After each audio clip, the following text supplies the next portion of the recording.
அனைவருக்கும்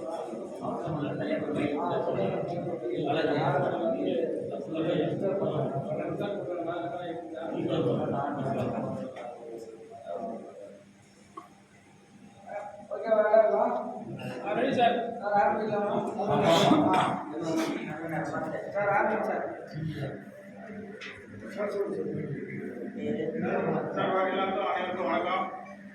தமிழ்நாடு அரசு ரேஷன் கடை பணியாளர் சங்கத்தினுடைய மாநில பொதுச் செயலாளர். என் பெயர் பா தினேஷ்குமார். இந்த செய்தியாளர் அனைவரையும் சந்திக்கிறது நோக்கம் என்ன அப்படின்னா, தமிழகம் முழுவதும் ஏழை மக்களுடைய பசிப்பினியை போக்கி வரும் ரேஷன் கடை பணியாளர்களுடைய கோரிக்கை நிறைவேற்றாமல் உள்ளது. கடந்த எதிர்கட்சியாக இருக்கும் பொழுது திமுக தேர்தல் வாக்குறுதி அளித்தது. அதில் 236வது தேர்தல் வாக்குறுதியாக தமிழகம் முழுவதும் உள்ள ரேஷன் கடைகளை, பல்வேறு துறையின் கீழ் இயங்கக்கூடிய ரேஷன் கடைகளை ஒரு துறையாக கொண்டு வருவோம் என சொன்னார்கள், அறிவித்தார்கள். இன்று வரை தேர்தல் வாக்குறுதியை திமுக அரசு நிறைவேற்றவில்லை. அதனை நிறைவேற்ற வேண்டும். கடந்த காலங்களில் அனைத்து தொழிற்சங்கங்களும் பல போராட்டங்களை நடத்தியது. அப்போதெல்லாம் பணியாளர்களுக்கு ஆதரவாக இருந்துவிட்டு 4.5 வருட காலமாகியும் சொல்லாததை செய்யும் முதல்வர் சொன்னதை ஏன் செய்யவில்லை என்பதுதான் எங்களுடைய கேள்வியாக உள்ளது.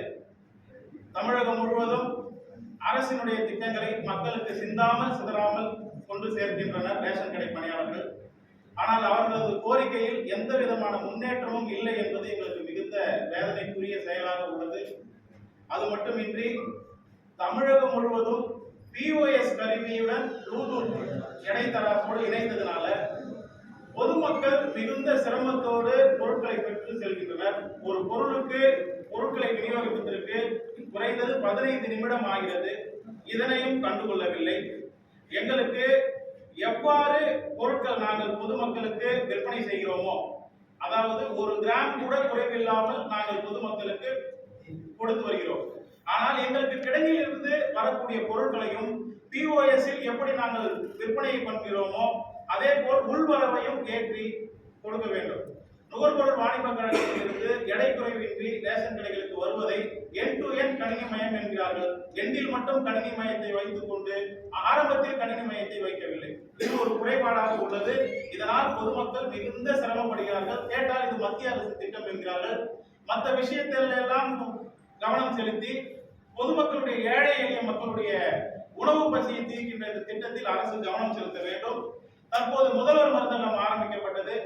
அரசினுடைய எந்த திட்டமும் திட்டமிடல் இல்லாமல் மக்களிடையே கொண்டு செல்வதில் பல்வேறு சுணக்கங்கள் ஏற்படுகிறது.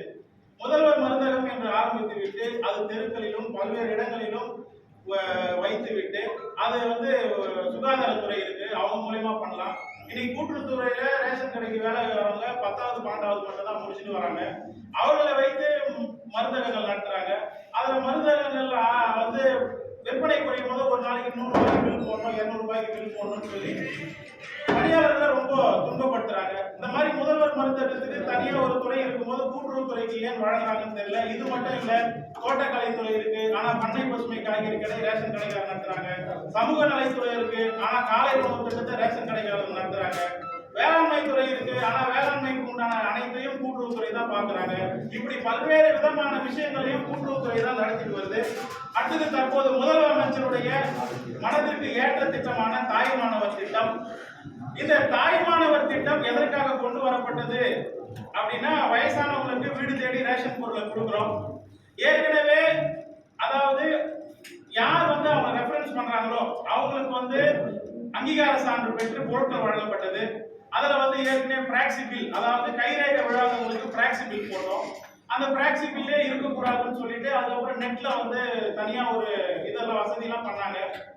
அப்படி இருக்கும்போது தாய்மானவர் திட்டத்துக்கு வீடு தேடி எடுத்து போய் கொடுக்க வேண்டிய அவசியம் என்ன? யார் விரும்புறாங்களோ, ஏன்னா எவ்வளவு 70 வயசுன்னு இல்லை, குறைந்த வயது இருக்கிறாங்களோ கூட பொருட்கள் தரணும்னா அவங்களுக்கு ஏதாவது இப்ப எப்படி நம்ம கேஸ் புக் பண்றோமோ அந்த மாதிரி புக்கிங் செய்து கொடுக்கலாம். ஆனா இப்போ நாங்க வீடு வீடா போறதுனால அந்த ஒரு நாள் கடையை நாங்க மூடிட்டு தான் நாங்க வீடு வீடா செல்ல வேண்டிய சூழல் இருக்கு. இதெல்லாம் அரசு கவனத்துல எடுத்துக்கணும். இதெல்லாம் செம்மையா எப்படி பண்ணலாம் அப்படின்னா, இப்ப எல்லாருடைய மொபைல் எண்ணும் அதுல இணைச்சிருக்காங்க. எல்லாமே OTP எல்லா மொபைல்லையுமே இருக்கு. அப்படி யார் பொருள் வாங்க வராங்களோ அவங்க எண்ணுக்கு ஓடிபி அமைச்சு கூட இந்த திட்டத்தை மேலும் சிறப்பா செய்ய முடியும். அரசு எந்த திட்டத்தை சொன்னாலும் கூட்டுறவுத்துறை உயரதிகாரிகள் எதுவுமே அதுல இருக்கிற குறைபாடுகளை பார்க்கறதில்லை. ஆனா உடனடியா இதை செய்யணும் கீழ்மட்ட அதிகாரிகளையும் துன்புறுத்தி பணியாளர்கள் மிகுந்த சிரமத்துக்கு ஒர்க் பண்றாங்க. இந்த தாய்மானவர் திட்டத்துல மாற்றுத்திறனாளி பணியாளர் இருக்காங்க, கர்ப்பிணி பணியாளர் இருக்காங்க, எவ்வளவு பிபி பேஷண்ட் அவங்களாம் கூட நம்ம ரேஷன் கடையில வந்து வீடு வீடா கொண்டு சேர்க்கறதுல மிகுந்த சிரமம் இருக்குது. அதனால அரசு யாருக்கு வேணுமோ அவங்க வந்து புக் பண்ணாவே யூனிவர்சலா இந்த பொருள் எல்லாருக்கும் கிடைக்கிற மாதிரி வழிவகை செய்யணும். அதே போல பகுதி நேர கடைகளுக்கும் முழு நேர கடைகளுக்கும் ஒரே மிஷினை வைக்கிறாங்க. இந்த பிஓஎஸ் கருவி பல இடங்கள்ல சர்வர் கோளாறு ஏற்படுது. ஒரே கடைக்கு 2 மிஷின், கடைகளுக்கு தனித்தனியா வந்து மிஷினை கொடுக்கணும். அதே போல இந்த ஒயாசிஸ் நிறுவனம் அந்த மென்பொருளை வந்து கொஞ்சம் வேகமா இருக்கிறதுக்கு உண்டான வேலைகளை பார்க்கணும்னு இந்த நேரத்தில் கேட்டுக்கிறோம். அதே போல கூட்டுறவு சங்கங்களின் மாநில பதிவாளருடைய கட்டுப்பாட்டில் நாங்கள் இயங்குறோம். எங்களது கோரிக்கைகள் எல்லாமே கூட்டுறவு சங்கங்களின் மாநில பதிவாளருக்கு தெரிந்தாலும் அவ்வப்போது அதிகாரிகள் நாங்க வந்து ஒரு நல்ல நிலைமையில போயிட்டே இருக்கும்போது உடனடியா மாறிடுறாங்க. அதனால எங்கள் கோரிக்கையில வந்து சுணக்கம் ஏற்படுது, நிறைவேற்றுறதுல காலதாமதம் ஏற்படுது. அதனால கூட்டுறவு சங்கங்கள்ல கூடுதல் பதிவாளராக இந்த துறையிலேயே பதவி உயர்வு பெற்று உள்ளவங்களை கூடுதல் பதிவாளரை நியமித்தாங்கன்னா இன்னும் மேலும் மேலும் பணியாளர்களுடைய கோரிக்கை நிறைவேறதுக்கு ஒரு நல்ல வாய்ப்பாக இருக்கும் இந்த நேரத்தில் கேட்டுக்கொண்டு, அதே போல தமிழகம் முழுவதும் ரேஷன் கடையில மளிகை பொருள் கொள்முதல் பண்றாங்க. ஜேபிசி அப்படின்ற ஜாயிண்ட் பர்ச்சேஸ் கமிட்டி அது மூலம் வந்து ரேஷன் கடையில வந்து மளிகை பொருளை கொள்முதல் பண்றாங்க. அது வெளிப்படை தன்மையாவே இல்ல. ஜேபிசினா ஜாயிண்ட் பர்ச்சேஸ் கமிட்டி, ஒரு சிண்டிகேட் அவங்களுக்குள்ள ஒரு 10 பேர் 15 பேர் அமைச்சிட்டு ரேஷன் கடைகளுக்கு தரமில்லாத பொருட்களும் வெளி மார்க்கெட்ல அறிமுகம் இல்லாத பொருட்களும் விற்க சொல்லி பிரச்சனை எழும்போது உங்களோட மாதிரி பத்திரிகையாளர்கிட்ட ரேஷன் கடையில் கட்டாயமாக பொருட்கள் வாங்க வேண்டிய கட்டாயம் இல்லைன்னு ஒரு அறிக்கை மட்டும் விட்டுட்டு இதாலே பணியாளர்கள் தான் பாதிக்கப்படுறாங்க. அதனால இந்த ஜாயிண்ட் பர்ச்சேஸ் கமிட்டி ஜேபிசி எல்லாம் ஒழிச்சு வெளிப்படையான கொள்முதலை பண்றதுக்கு கூட்டுறவுத்துறை முன்வர வேண்டும். மேலும் எங்களுடைய கோரிக்கை சம்பந்தமா அனைத்து கட்சிகளுக்கும் நாங்க வந்து கடிதம் எழுதணும். அதுல குறிப்பிட்டு ஒரு 3 சங்கங்கள் 3 அரசியல் கட்சி மட்டும் அவர்களுடைய கண்டனத்தை அரசுக்கு பதிவு செய்தாங்க. எடுத்துக்காட்டா பாமக, அமமுக, ஓபிஎஸ் ஐயா அவங்க மட்டும் அறிக்கை கொடுத்தாங்க. ஆனா நாங்க வந்து தினமலர் பத்திரிகையில வந்து அனைத்து தொழிற்சங்கள் அனைத்து அரசியல் கட்சிக்கும் நாங்க வந்து எங்களது கோரிக்கையை சொன்னோம். தமிழக வெற்றி கழகம் அப்படின்ற அரசியல் கட்சி எல்லாம் வந்து ஒரு பெரிய இஷ்யூவான விஷயங்களை மட்டும் கையில் எடுக்கிறாங்களா கண்டி மக்களுக்கு அடிப்படையில வேலை செய்கிற இந்த பணியாளருடைய பிரச்சனை எல்லாம் கையில் எடுத்து பொதுமக்களுடைய பிரச்சனைகளையும் இப்படி மக்களுடைய ஒன்றி இருக்கிற பணியாளருடைய பிரச்சனையை எடுத்து பேசணும்னு இது வாயிலா கேட்டிருக்கோம். அதே போல மாண்புமிகு எதிர்கட்சி தலைவர் அவர்களும் எங்களது கோரிக்கையில கவனம் செலுத்தணும். கடந்த ஆட்சியில எங்களுக்கு கடைசியா 2021 பிப்ரவரியில கடந்த ஆட்சியில ஒரு ஊதிய உயர்வு வழங்கினாங்க. இன்னைக்கு வரைக்கும் எங்களுக்கு ஊதிய உயர்வு சம்பந்தமா எதுவுமே சொல்லல. இந்த ஆட்சி வரணும் நாங்க ரொம்ப விருப்பப்பட்டோம். உங்களுடன் ஸ்டாலின் முகாம்ல எல்லாம் எங்களது கோரிக்கையை கொண்டு போய் கொடுத்தோம். நாங்க எப்பவுமே முதல்வர் கூட இருக்கணும்னு தான் நாங்க ஓட்டு போட்டு வர வச்சோம். ஆனா எங்களுக்கு இந்த மாதிரி வந்து ஒரு அநீதி இந்த அரசு இழக்குன்னு நாங்க நினைச்சு கூட பார்க்கல. இனி வரும் ஒரு 6 மாத காலம் இருக்கு. தயவு செய்து மாண்புமிகு அமைச்சர் பெருமக்களும் முதல்வருடைய கவனத்துக்கு நேரடியாக கொண்டு சென்று எங்களது வாழ்வாதார கோரிக்கையான தனித்துறைய ஊதியத்தை கொடுக்கணும்னு இந்த பத்திரிகையாளர் சந்திப்பு வழங்க கேட்டுக்கொண்டு, தவறும் பட்சத்துல வருகின்ற 12/9/2025 அன்று எங்களது கோரிக்கை நிறைவேறும் வரை கூட்டுறவு சங்கங்களின் மாநில பதிவாளர் அலுவலகத்திலேயே காத்திருப்பு போராட்டம் நடைபெற வந்து எங்க சங்கம் வந்து முடிவு செய்துள்ளது. அதனை இந்த பத்திரிகையாளர் வாயிலாக தெரிவித்துக் கொள்கிறோம். மேலும் எங்களுக்கு வந்து ஊதியம் குறித்து மாநில